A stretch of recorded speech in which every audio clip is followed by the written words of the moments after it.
السلام عليكم، مرحبا بكم في فيديو جديد. الفيديو ديال نهار اليوم هو واحد الكيك للصراحه اللي من كيكه بيضه واحده. غادا نخرجوا واحد الحلوه ديال لا كريم اللي رائعه واقتصاديه وزوينه بدون كريمه. والصراحه اللي كتجي هانتوما كما كتشوفوا القوام ديالها ما كنسقيوها ما والو، كتجي معلكه، كتجي بحال مسقيه وكتجي رائعه. غدا نعطيكم مقادير والطريقة بالتفصيل من الألف حتى الياء.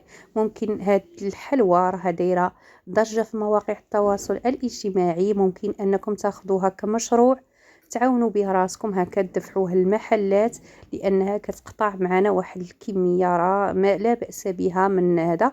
أو لا ديريها في الدار، كلي منها وذوقي منها، علاش لا؟ كولي وذوقي الجيران. كتعطي واحد الصراحه كتجي رائعه.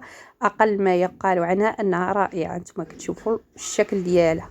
نمشيو على بركه الله. المقادير هي جد سهله. عندي قياسات بكاس العنبه. هاد الكاس راه غير حيت عندي كاس واحد ديال كاس العنبه، كنعبر وكنحطو قدامكم في هاد الكيسان.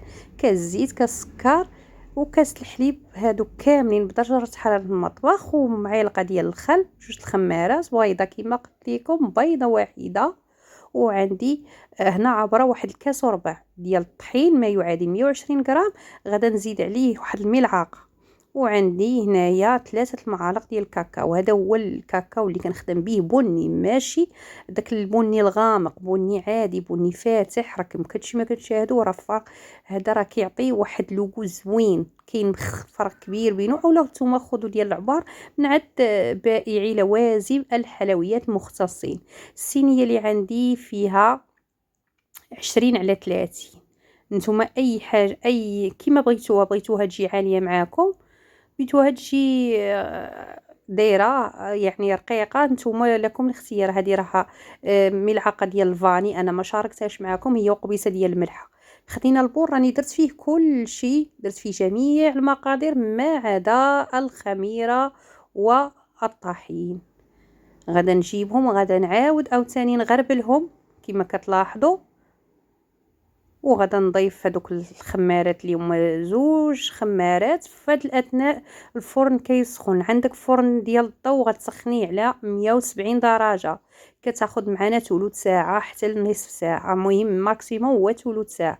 هنا غادا نخدم هنايا، ما غاديش الصراحه الفوي هو اللي باش نرجع نخدم نكمل باش غنخدم هو اللي غادا نكمل به. غادا نضيف هانتوما ملعقه بومبي ديال الطحين، يعني كتعامره 120 غرام، ما يعادل كأس وربع بقياس كأس العنبة. وضفت ليه ملعقه عامره.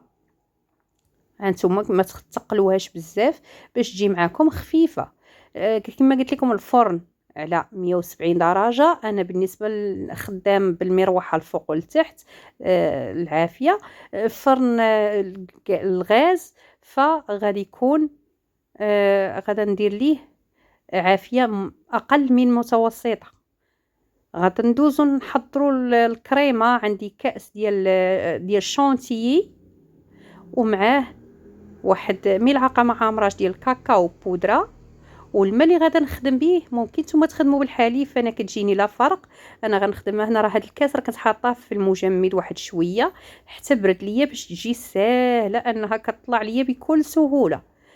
كنبقى كنخدم بها، كتهز معايا تقريبا واحد 5 دقائق ديال وانا كنخدم وكنخوي في داك الماء بشويه بشويه. خدمتي بكاس العنبه قد الشونتيه قد كاس الماء. هذا هو. انا بغيتها تجيني الكريمه شويه غالبه شويه. كنبقى نخدمها. نتوما هي بدات كتقال، ولكن ما كنبالغش انني كنبقى باش ما تبداش تفرتت معايا. هذا هو القوام ديالها. مجرد ما كتوقف لينا صافي كنحبس. وغادا نجيب الكيك ديالنا اللي خرجته من قبل في الفران وخليته حتى برد، حتى خدا درجه حراره المطبخ، وعاود دخلته الثلاجه. الا خليتوه سخون الكريمه غادا تسيح معاكم وغادا تعذبكم في الخدمه ديالها. فهذه نقطه الله يعطيكم السر. راه ساهل، ولكن ركزوا لي على اي حاجه قلتها لكم. ضروري الكيك يكون بارد باش نحط فوق منه الكريمه. ممكن تحطي الكريمه غير بالمعلقه، ممكن ديري بوش هكا حلواني مهمتي هو شنو يعني انا غادا نخدم هاد الاداه هذه، وغادا نحاول. ولكن شوفوا واحد الحاجه غنتلاحظوها معايا، ملي كنكون نخدم هنا راه مسرح الفيديو، غير لاحظوا راه كنكون مطيحاها، ما كنخدمش بها وهي واقفه ولا هكا، باش الكريمه ما تجرش معايا. الله يعطيكم السر، حاولوا انكم تخدموا بهاد الاداه وهي تكون طايحه قريبه للكيك. كنتمنى انني نكون شرحت. الا وقفتيها غادي يتجر معك الكيك، وكوني حنينه على الكريمه باش ما تجرش معاك. وحتى الكيكه راها بارده، يعني ما عندك مناش تخافي. غنردها المجمد، غادا تبقى واحد الساعه في المجمد. بالنسبه للكلاصاج اللي غنخدم به، الشوكولاته اللي معروفه بها مطبخ سميره المزابيه هي هذه إقبال، ماشي باش ندير لها الاشهار، ولكن هي اللي كاينه في متناولي ومتناول كاع الاخوات اللي هكا. زدت عليها شويه ديال شوكولا غيش غير باش تعطيني هذيك النكهه، وزدت عليها إقبال الاخرى ديال الحليب، ما يعادل واحد 140 غرام. 140 غرام غادا نضيف ليها 120 غرام ديال الحليب، حليب اللي هو طيب. غادا نخليه حتى يقرب يذوب، ونجيب واحد القطعه ديال الزبده، وغادا نحرك الخليط ديالنا اولا الكلاصاج ديالنا حتى نخليه حتى كيشد داك الشوكولاط السخونيه ديال الحليب، وغادا نحركه باش هناك تعطيني واحد الكلاصاج. وفي نفس الوقت هذيك الزبده ما كتخليش انه يجمد معايا عاوتاني بزاف. الا جمد معاك غيعود يتهرس بحال يعني غيعود غير شوكولاط عادي. هذيك الزبده الدور ديالها انها كتعطيني الطراوه ملي كنكونوا نقطعوا اولا كنعضوا في الكاطو ديالنا اولا طرونش باتيسري ديالنا. فهذه اغلبيه الناس كيسميوها طرونش باتيسري وكيبالغوا في الاسامي. المهم هي راه غير كيكه عاديه. المهم ان شاء الله ولي طرونش باتيسري راهم هما اللي كيتخدموا بلا جينواز. ها نتوما الكلاصاج ديالنا غادا نجيبوا الكيك ديالنا اللي كانت في المجمد. بالنسبه لهاد الملمع، انا خديت غير ملمع عادي، واحد نصف ملعقه شويه، واحد ملعقه صغيره ديال الزيت، وحركتها غير باش نزين بيه. لقيت الاخوات مزينين بيه، عجبني الديكور ودرتو. هنا بالنسبه اتونسيون الكلاصاج ديالنا راه بقى حتى خدا درجه حراره المطبخ، راني بقيت كنحرك بيه. شوفوا كيفاش كيلمع، راه غير اقسم لكم بالله الا الاضاءه ما عطيهاش حقها، لانني طلعت ليا غزال احسن بكثير مما كتشوفوا في الصوره.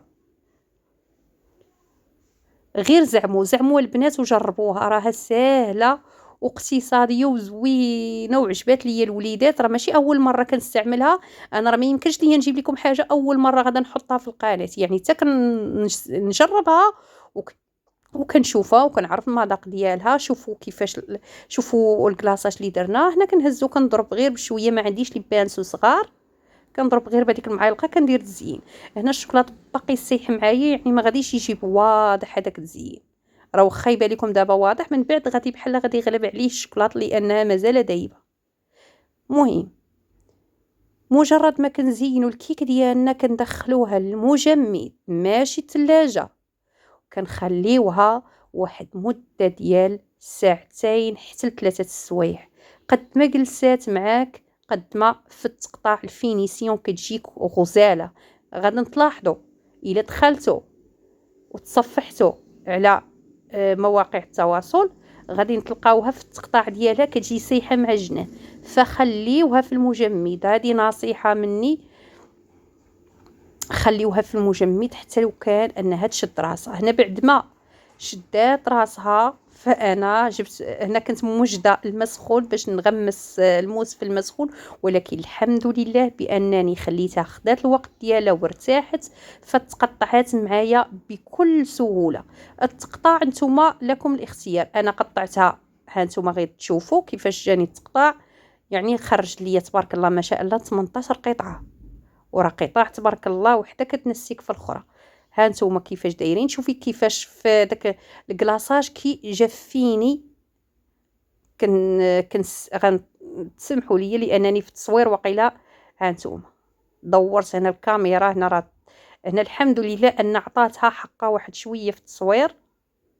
كما قلت لكم راه جات رائعه، راه ماشي غير رائعه، واعره.